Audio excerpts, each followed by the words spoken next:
The Most High says, I will run to you.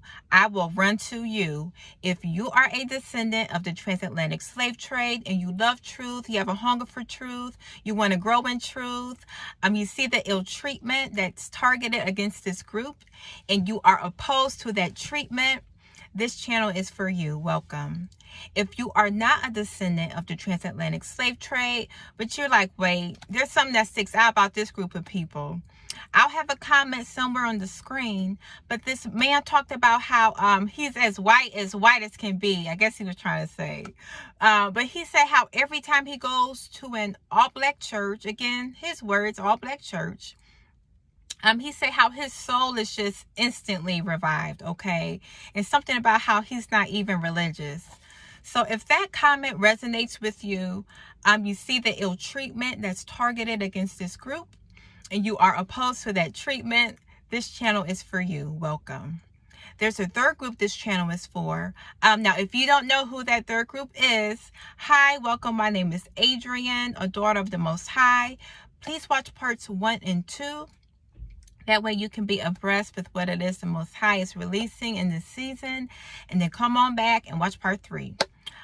Okay, so to everyone else, welcome back. And let's get into this word. So quick recap. Remember in July of 2024, I dozed off on the couch and had a dream. And in the dream, I was sitting in my car in the parking lot of an establishment where I had experienced what the world calls, it starts with the letter R, when someone is treated badly because of the melanin in their skin. So in real life, I combated the situation by just saying the facts to the person. They couldn't say anything. They just stood there. And so I walked away. Now, remember, once I got back to my car, I sent back every evil intent, arrow, deposit, sent it back to the sender. And I loosed the vengeance of the Most High on my behalf. Again, not passive. Okay, so back to the dream. So in the dream, I'm in my car in the parking lot of that establishment, right? And I heard a beautiful song. It was Whitney Houston's I Will Run to You, but it was sung by a popular gospel artist. And the lyrics were, I will run to you, ooh, but when I run to you, ooh, will you hold me in your arms and say that you are mine? Girl. And remember, the whole song was beautiful, but how at the end, I mean, they just really amped it up, you know. And then that last note, how they held it out. And then at the end, in the dream, I'm like, wait, this is the Most High singing. And then I woke up. And then in August of 2024, the Most High led me to the scripture, Ezekiel 39:25. Therefore, thus says Yah, now I will bring back the captives of Jacob and have mercy on the whole house of Israel, and I will be jealous for my holy name. And so we learned how Soter wanted to be a god, but the Egyptians refused. So he created a god named Serapis Christos. And then we learned how the First Council of Nicaea under Constantine created an edict of Christianity that transformed Serapis Christos into Jesus Christ. And then they put Jesus Christ in the Bible. Now, the original name they used was Iesous, I-E-S-O-U-S. I think I'm spelling that right, because the letter J hadn't been created yet. And so we learned how this edict of Christianity, transforming Serapis Christos into Jesus Christ under Constantine, how it was spread through the Christian crusades and also through the encomienda system, where native peoples were unalived if they refused to be, converted to Christianity. And so we went over how Yahusha told his apostles how to spread his kingdom. Heal the sick, cleanse the lepers, raise the dead, and cast out demons. So we saw how this crafty, trickery, deceitful work was being done by the one who deceives the whole world, Satan himself. So truth, it matters to lovers of righteousness, y'all. Let's read that scripture. That comes from 2 Thessalonians chapter 2, verses 10 through 12.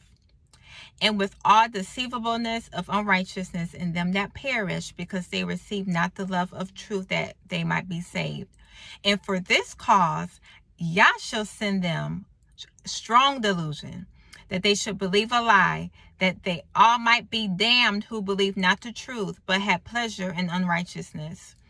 So we see here, it's not a good end for those who don't love truth. For those who say it doesn't matter. Well, it doesn't matter to them because they love unrighteousness, and the Most High Yah has sent them that delusion, and it's strong.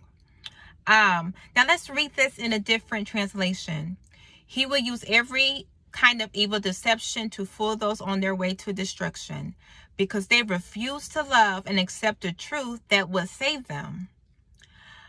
This reminds me of a comment I remember reading somewhere. Someone said something about how ignorance and arrogance is a deadly combination. And boy, are they right. Okay, so he will use every evil kind of evil deception to fool those on their way to destruction, because they refuse to love and accept the truth that will save them. So Yah will cause them to be greatly deceived, and they will believe these lies. Then they will be condemned for enjoying evil rather than believing the truth. Y'all, truth matters to lovers of righteousness. So Yahusha said, I am come in my Father's name, and you receive me not. If another shall come in his own name, him you will receive. And so this leads to why Yehuda, we were sent back to Egypt in ships, and why the other tribes, you all were exiled to other lands. So let's read in Deuteronomy more into this. Today, Yah, your Elohim, has commanded you to obey all these decrees and regulations. So be careful to obey them wholeheartedly. You have declared today that Yah is your Elohim, and you have promised to walk in his ways and to obey his decrees, commands, and regulations, and to do everything he tells you. Yah has declared today that you are his people, his own special treasure, just as he promised, and that you must obey all his commands. And if you do, he will set you high above all the other nations he has made. Then you will receive praise, honor, and renown. You will be a nation that is holy to Yah, your Elohim, just as he promised. So Moses told the Israelites, what the Most High Yah would do for us if we followed, okay, if our ancestors follow his commands. Now Moses, he also told them the flip side. So let's read that. But if you refuse to listen to Yah, your Elohim, and do not obey all the commands and decrees I am giving you today, then all of these curses will come and overwhelm you. And y'all, there's a lot of curses. So please read these in your free time, but I'm going to read a couple now. If you do not carefully observe all the words of this law that are written in this book, that you may fear this glorious and awesome name, Yah, your Elohim, then Yah will bring upon you and your descendants extraordinary plagues, great and prolonged plagues, serious and prolonged sicknesses. So this is very important, because we see here that honoring and reverencing his name is following his commands. Following his commands is honoring and reverencing his name. So they tie in together. Now let's read this. Well, the beginning of the scripture in the Sefer. If you will not guard to do all the words of this Torah that is written in this Sefer. Okay, so I looked up the Hebrew meaning for the word Torah. Now Torah means teaching, instruction. If you go down a little bit, first 5 books of the Hebrew Bible known as the Pentateuch. And then look at the bottom, because I found this very interesting. The Hebrew meaning of the word Torah literally means to cause something or someone to move straight and true. So following the Torah causes someone to walk straight and true. So these curses were to follow if our ancestors didn't follow, what will cause them to walk straight and true. For Yah will scatter you among all the nations from one end of the earth to to the other. There you will worship foreign gods that neither you nor your ancestors have known, gods made of wood and stone. And y'all, we went over that in the last video. There among those nations, you will find no peace or place to rest. And Yah will cause your heart to tremble, your eyesight to fail, and your soul to despair. Okay, verse 68.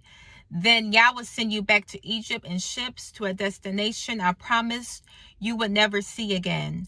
There you will offer to sell yourselves to your enemies as slaves, but no one will buy you. And we went over that, I think, video 1. Now, when the Israelites were told this, they had already come out of Egypt, the first time. Now, let's read more about the covenant that the Most High Yah made with our ancestors.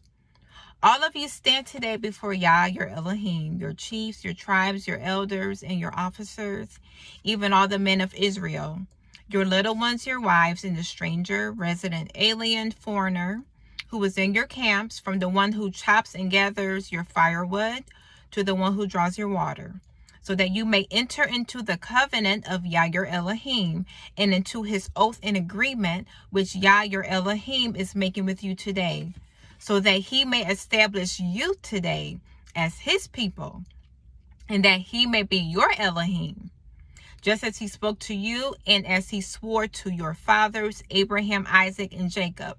So our forefathers, y'all, are Abraham, Isaac, and Jacob. Okay, now check this out, y'all. It is not with you alone that I am making this covenant and this oath, but with those future Israelites who are not here with us today. That's us, y'all. As well as with those who stand here with us today in the presence of Yah, your Elohim. So, y'all, we have to know our past to know where it is we are going. Okay, so the Most High Yah, he is a jealous Elohim. And I'll have a scripture somewhere on the screen. But basically, he will not tolerate us having other gods, worshiping anyone or anything before him, putting anyone or anything before him. He lays the sins on the children. I think the 3rd, 4th generation. Okay, but the scripture is somewhere. I'll have it somewhere on the screen. That way you can see. Yes, he is a jealous Elohim. Now I'm going to read an example of his jealousy in action, y'all. When the Israelites were camped at Acacia Grove, some of the men defiled themselves by having, I don't think I can say that word, but I'll just say relations, by having relations with local Moabite women. These women invited them to attend sacrifices to their gods. So the Israelites feasted with them and worshiped the gods of Moab. In this way, Israel joined in the worship of Baal of Peor, causing Yah's anger to blaze against his people. Yah issued the following command to Moses: seize all the ringleaders and execute them before Yah in broad daylight, so his fierce anger will turn away from the people of Israel. Okay, so that seems, pretty reasonable, right? So Moses ordered Israel's judges, each of you must put to death the men under your authority who have joined in worshiping Baal of Peor. Just then, one of the Israelite men brought a Midianite woman into his tent, right before the eyes of Moses and all the people, as everyone was weeping at the entrance of the tabernacle. When Phinehas, son of Eleazar and grandson of Aaron the priest, saw this, he jumped up and left the assembly. He took a spear and rushed after the man into his tent. Phinehas thrust the spear all the way through the man's body and into the woman's stomach. So the plague against the Israelites was stopped, but not before 24,000 people had died. Y'all, now that's very eye-opening, okay? Okay, now in Deuteronomy, later our ancestors were given some instructions. When Yah, your Elohim, brings you into the land you are entering to possess and drives out before you many nations, the Hittites, Girgashites, Amorites, Canaanites, Perizzites, Hivites, Jebusites, seven nations larger and stronger than you. And when Yah your Elohim has delivered them over to you, and you have defeated them, then you must destroy them totally. Make no treaty with them, and show them no mercy. Do not intermarry with them. Do not give your daughters to their sons, or take their daughters for your sons. For they will turn your children away from following me to serve other gods. And Yah's anger will burn against you and quickly destroy you. So y'all, the most high, he don't play. He don't play. He will not tolerate his people worshiping, idolizing anyone or anything. No. So y'all, we are a set apart people. We are a holy nation. We're his treasured possession, the apple of his eye.